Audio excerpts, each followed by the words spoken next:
Welcome to the show the PTA, your parents, and your sleep don't want you to hear. The heliosblog. Today, Jordan Peterson exposes the truth about veganism. Let's hit it.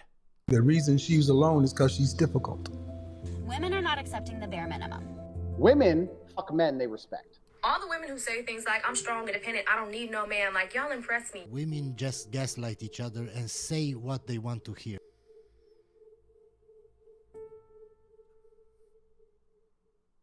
It's obvious that the last thing our tyrannical, idiot, panicked, virtue-signaling governments should be doing is directing their demented attention toward regulating what people serve at their tables. But because meat has also been deemed yet something else that is destroying the planet, the woke narcissists of compassion are already insisting that people eat less of it. Well, yeah, because then they can get profit, right? Because when the production is less, then the demand is higher, they can sell it for a bigger price and make more money, right? And who cares who suffers? Plants and bugs for you and your children, peasants. Indeed. And the sooner you get accustomed to it, or else, the better. Now, is it just me, or has Jordan Peterson turned into a real-life sleep paralysis demon? He's just sat at the end of your bed staring at you. Yeah. Ad hominems are the way to go. That's right. That's the way to attack anyone's arguments. Just attack their character. Just attack their character. Say nothing truthful. Just ad hominems. That's an effective way to counter an argument. Waiting for you to notice him so he can scare you to death with his hyperbole and pseudoscience. Plants and bugs for you and your children, peasants. Wake up, woke moralists. By the time Sleep Paralysis Peterson has finished with you, you'll wish he was Freddy Krueger instead. Yup, fantastic. Sorry, I have to mute this because copyright will strike me. I mean, where to start? He's going on a tirade against government healthy eating guidelines here, but I wouldn't blame you for not knowing, since he shrouds his point in a lot of jargon to make it sound convincing in the absence of a credible argument. And eating fruits and vegetables makes you a peasant? I mean, the point being, we have easily accessible meat in 2023, and you should not have to, for virtue signaling purposes, not eat it. That's what he's getting at. I mean, come on, have we really been transported back to the Dark Ages? And I must have also missed the government guidelines that show that you should eat 3 to 4 servings of bugs a day. There are no such guidelines. Right off the bat, he is just peddling absolute nonsense. And yet, sadly, people continue to treat him as if he is an intellectual in this. Again, like, what is this ridiculous garbage? Right? Like, this is not the way to attack an argument, right? It's obvious that he's being, what's the word here? He's making a point. He's not, like, saying facts. He's speaking in metaphor. Okay, anyway. This field. But sadly, he's more like a literal child throwing a tantrum because they're being told to eat more vegetables and less chicken nuggets. And notice how he throws in "or else" at the end, as if to suggest that there is some malignant vegan presence that is going to punish you for eating meat. What he's trying to do is discredit the plant-based movement and create doubt about its integrity. That's not what he's doing. He's not talking about the plant-based movement at all. He's talking about the government. Anyway. By laughably linking it with some sort of New World Order conspiracy. Sadly, this is a recurring motif that many anti-vegans resort to when they have no credible arguments to make against veganism. Let's turn our attention to the claim that animal husbandry and the meat it produces cheaply enough for everyone to afford is unsustainable. For a moment, because we haven't yet dispensed with enough moralizing and authoritarian stupidity. Ah yes, what a stupid and ridiculous claim it is that an industry which relies on approximately $30 billion of taxpayers' money per year just to stay alive is unsustainable, financially and otherwise. And that's just in the US. Does he seriously— Oh my lord. As though we couldn't build a more efficient system, right? If they can have like a skyscraper of pig growing in China, why couldn't they do such a thing in the United States? Oh wait, of course they could. Ridiculous.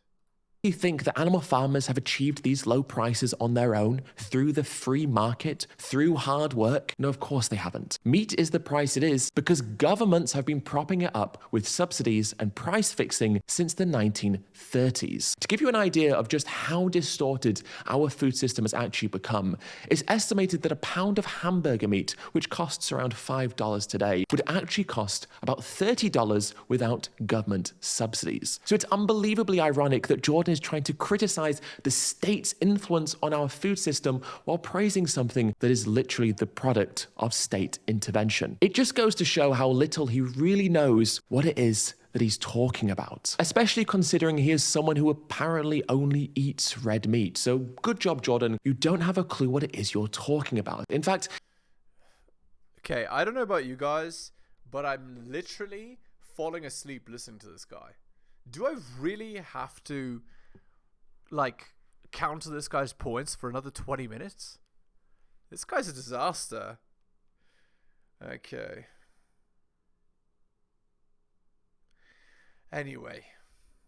it's estimated that in the UK, without subsidies that is, cattle and sheep farmers would make a loss of over £16,000 per year. In essence, the industry he's trying to protect is only able to exist like it does because of the scary government actually helping it. Ironically, if the government didn't involve itself in our food system, well, we'd be eating a lot more plants and fewer animals. Remember what happened the last time that government agencies applied their tender mercy to determining what the people they serve should consume?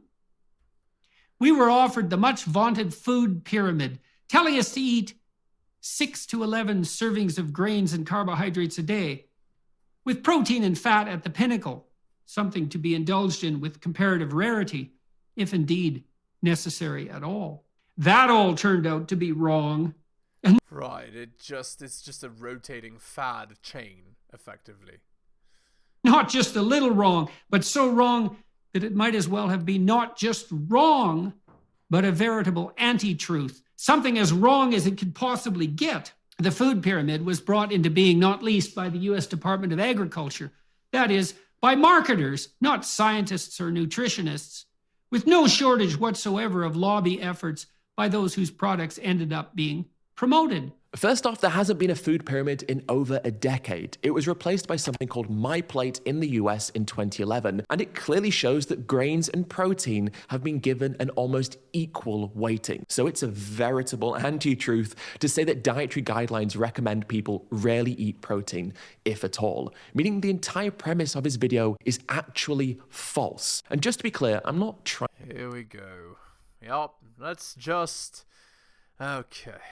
to defend the US Department of Agriculture here. They do, after all, aggressively market meat and dairy. I mean, the USDA literally has checkoff programs where they work with the animal farming industries to promote their products to consumers. But come on, Jordan, if you're going to criticize something, at least get your facts right and criticize it for substantiated reasons. Don't just spew some utter drivel. The USDA literally encourages people to eat meat, and you're misrepresenting the food guidelines. Also, this spiel is based on a simplified understanding about how food actually works. Protein is not a distinct category of food that can only be found in a handful of animal products. In fact— Okay, yes, we know the tired old argument that protein is found in plants as well. We know. And the point is, in order to get the same amount of protein as bioavailable meat, you have to eat a mixture of different plants all at the same time in certain ratios to do it. Why not just go meat to meat? You're made of meat, which means you're made to eat meat. This is a ridiculous thing to say that, oh, our ancient caveman ancestors didn't eat meat because, well, the reason they didn't eat it is because they couldn't find it. Whenever they could find it, they ate it. So you choosing to go vegan, like, it's just nuts. Like, okay. Let's continue. There is protein in all the foods that we eat, just obviously in varying degrees. For example, there is protein in beans, even though beans are also a source of carbohydrates. There's also protein in avocados, which are obviously a good source of fats. Nutrition is actually a very complex issue, hence why people dedicate their entire careers to studying it. But no, Jordan Peterson, the psychologist, knows better. The dietary recommendation to Yeah, you, the YouTuber, knows better than him. prioritize carbohydrates produced a veritable epidemic of obesity and diabetes, resulting in what has been deemed by reliable researchers as one of the worst public health disasters of all time, dooming almost the entire Western population to a lifetime of catastrophic chronic health problems. 42% of Americans are obese. Another almost equally large percentage are overweight. At least a third are in the early or later stages of diabetes, which is an exceptionally serious disease. $1.7 trillion is spent annually on chronic illness in the US. And the rise in such illness and cost is directly associated with the beginning of the godforsaken top-down dietary guidelines that set us all on a carbohydrate-heavy dietary pathway. Seriously, when is the last time anyone consulted the official dietary guidelines before writing their shopping list or going out for a meal? Last time I checked. Useless, ridiculous argument. Guys, sorry I'm not giving very good commentary here. This is a disaster video. Again, sometimes I sample topics that aren't in my usual, range just to see if you guys will like it, but I don't know about you. You can let me know in the comments, but I'm falling asleep just listening to this. It's okay. We'll go on to something different later. You can walk into a supermarket and buy whatever you want. Dietary guidelines are just not being enforced in the authoritarian manner that Jordan is suggesting. And actually, data shows that almost 3/4 of American adults do not even know what the official guidelines are. On top of that, a systematic review of adherence to food-based dietary guidelines across different countries, with the majority of the studies coming from the US, found that the consumption of grains was actually below recommendations, while the consumption of animal proteins, particularly red meat, exceeded those recommendations. So this is actually the complete opposite of what it is that Jordan is trying to claim. Literally the complete opposite. And by Jordan's logic, surely vegans who tend to consume more of their daily calories through carbohydrates than other dietary groups should have the highest rates of obesity and diabetes. But no, they actually have the lowest. That's strange. In fact, studies of vegan populations show they have up to 78% reduced risk of developing diabetes and have the Well, yes, because vegans tend to be in the group of people that are health conscious, not just about that, but they also don't have the sugary drinks and so on, right? So they're eating healthier on purpose, and so they have less. Again, think about the kind of person that would consider going vegan. That kind of person is going to be more health conscious than the average person. Because they're more health conscious than the average person, they're going to have a smaller rate of diabetes. So again, kind of a mood argument. highest amount of disease-fighting biomarkers when compared to meat eaters and indeed vegetarians. But hey, don't let science get in the way of your identity politics and dogmatism, Jordan. Plus, when you look at the diets of the healthiest and longest living areas of the world, also known as... They eat mostly grains and fish, as far as I know.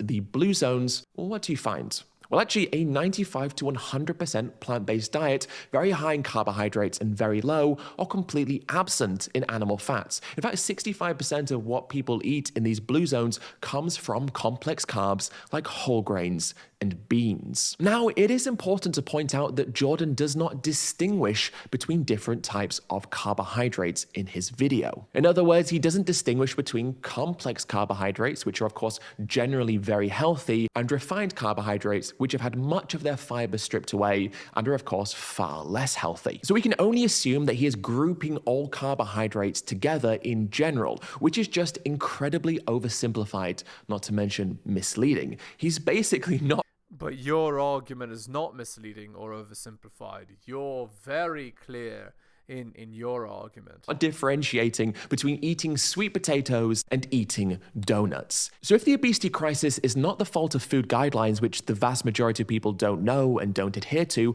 or the fault of complex carbohydrates, then well, what is it? Well, of course, it's far more likely to be because of the explosion of super cheap, heavily marketed, calorie-dense, and ultra-processed foods. You know, things like maybe McDonald's and KFC, perhaps. People like eating these tasty, convenient foods. How about chips that are all entirely carbohydrates? Again, same logic applies. As I said, it's very possible for a quote-unquote vegan to be fat. How? Well, they choose to eat crappy foods just in the vegan sphere.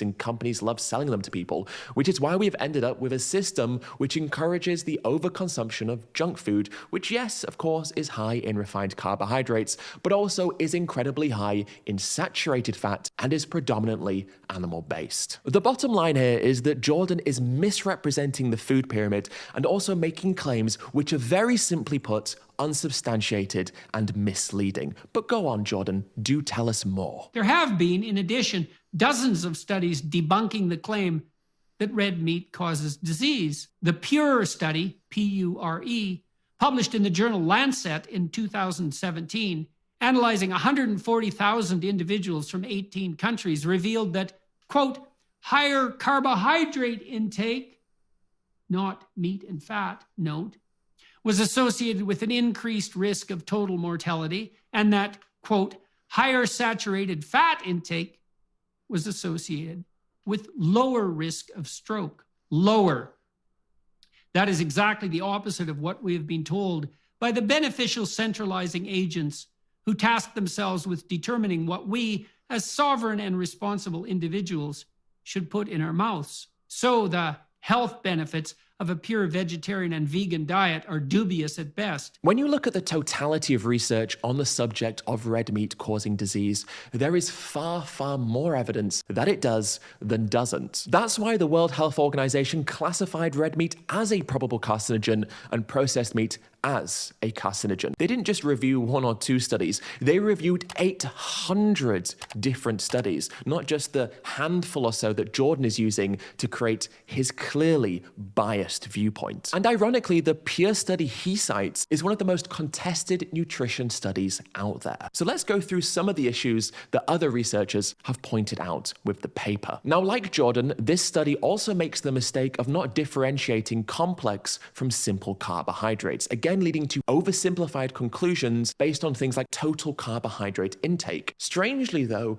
they do differentiate between different types of fat, like saturated, monounsaturated, and polyunsaturated. So the way they classify and interpret nutrient intakes is obviously not thorough or consistent, which is strange. Another issue is that extremely high carbohydrate intake could be an indicator of a nutrient-deficient poverty diet, as countries with the highest carbohydrate intake also happen to have the lowest income. Now, what this means is that the finger is being pointed solely at carbohydrates when access to and quality of things like healthcare, food in general, water, and hygiene.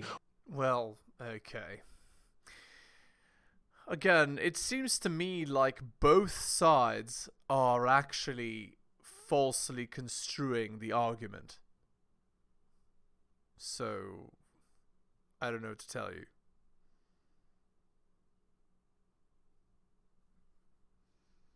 will also play a part as well. So it's very difficult to separate the effects of diet from poverty and undernutrition. Of course, people who don't have access to good healthcare or clean, fresh water will also suffer health consequences as a result. And this study sadly just hasn't made enough effort to factor in these variables. The Pure study even had findings which contradicted its own conclusions, which is never a good sign. The issue is not that we are eating too little meat and fat, as Jordan would like to have us believe that is, but that we're eating too little fruits, vegetables, whole grains, and legumes. And the scientific consensus on this is about as strong as it is for climate change. But then again, Jordan doesn't really believe in that either. So what hope? Ah, right. The old tired climate change argument. Anyway. This all comes together as one big amalgam, doesn't it? Anyway.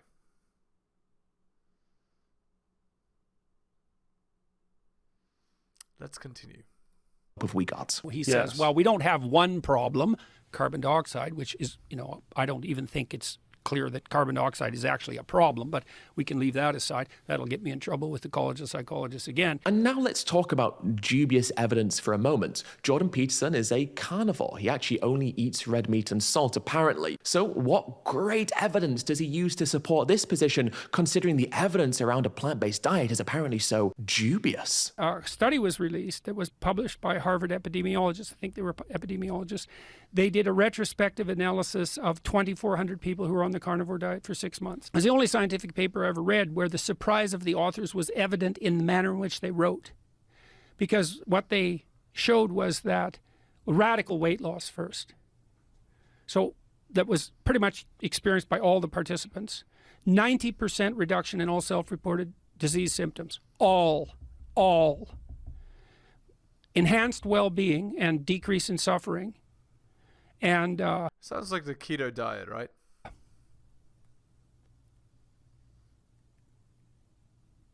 Yeah, that pretty much covered the territory. So what's this great piece of evidence that he's citing then? Well, the researchers went on social media and found pro-carnivore groups on places like Facebook and Reddit. And then what they did is they asked 2,000 people who self-identify as carnivores to fill out a questionnaire. Now, astonishingly, shock of all shocks, the questionnaires in pro-carnivore communities came back positive. So throughout all of the meta-analyses, looking at hundreds of thousands of people over the span of decades, throughout the clinical trials, and get rid of those randomized controlled studies, throw them all away, because one study of 2,000 people in the carnivore community who were sent online questionnaires came back mostly positive. And guess what? It's not just me who thinks this sounds dodgy. This following quote actually comes from the authors of the study itself. These findings must be interpreted cautiously in view of several major design limitations. Our survey assessed the perception of individuals following a carnivore diet and did not objectively assess diet, nutrient status, health-related outcomes, or confounding health-associated behaviors. This sounds like a bad study. But anyway. And no physiological or biochemical measurements were obtained. These self-reported data are prone to recall and reporting bias, especially for the pre-diet information. The generalizability of the findings is unknown owing to the existence of selection bias, because individuals who experienced adverse effects or lack of health benefits are likely to have abandoned the diet and would therefore not have been captured in this survey. It was the only scientific paper I ever read where the surprise of the authors was evident in the manner in which they wrote. This is the one study that he chose to cite to defend a carnivore diet. That is it. But please, tell us more, Jordan, about all the dubious evidence out there that supports a plant-based diet. But what of the argument that animal husbandry is killing the planet? According to the National Academy of Sciences, if we eradicated all animal-based agriculture, we'd reduce greenhouse gases by a mere 2.6%. And it is no simple matter, by the way, and perhaps impossible, to manage a diet that is sustainable in the medium to long term by merely dining on plants. chew on that. If you're a vegan who is watching this, well, firstly, no, you're not, because you're probably actually dead in the eyes of Jordan Peterson. Because seriously, what he's implying here is that it is too restrictive and difficult to follow a plant-based diet when his diet literally consists of steak, water, and salt. No, I eat beef and salt and water.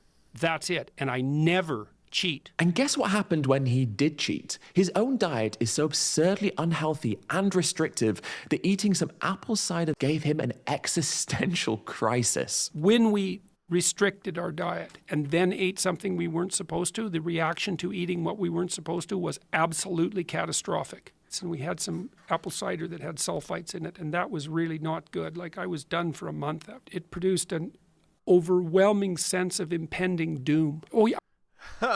That sounds like what you feel when you're about to have a heart attack. Interesting. I didn't sleep that month. I didn't sleep for 25 days.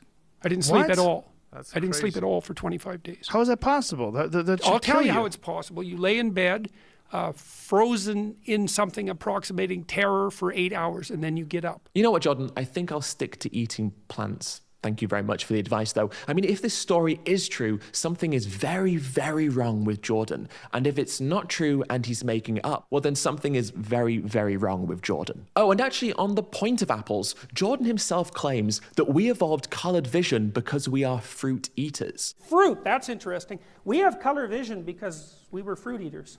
Our color vision is precisely evolved to detect ripe fruit. So by his own logic, if we only ate steak like he advocates, well, then we would be colorblind. This is the guy we should trust for nutrition advice? Jordan is so constipated with pseudoscience, he desperately needs some fiber just to push it all out. And of course, in regards Very to funny, animal very agriculture's impact on the environment, well, he is just totally cherry-picking evidence yet again. Although it must be said that it's a little bit ironic that someone who doesn't eat fruit would spend so much time cherry-picking, although due to the abundance of evidence in favor of veganism, cherry-picking will always be a preferred pastime for anti-vegans. Hey everyone, today I thought... Okay. Let's end the video there. A little painful, I apologize. Hit the like, hit the sub, hit all notifications, drop me a donation like Hunter M, Adrian L. Tom, and Bobby Dylan, and Renaissance Press. Shout out to you. Most recent donator, sorry. Also, you can buy my books at bit.ly/heliosbooks. Go to my Patreon at patreon.com/theheliosblog. And of course, if you're interested in coaching, message me at theheliosblog@gmail.com. I'll slot you right in. Thank you so much for listening. Especially if you listen to the end, I really do appreciate it. Take care of yourselves, and I'll see you next time.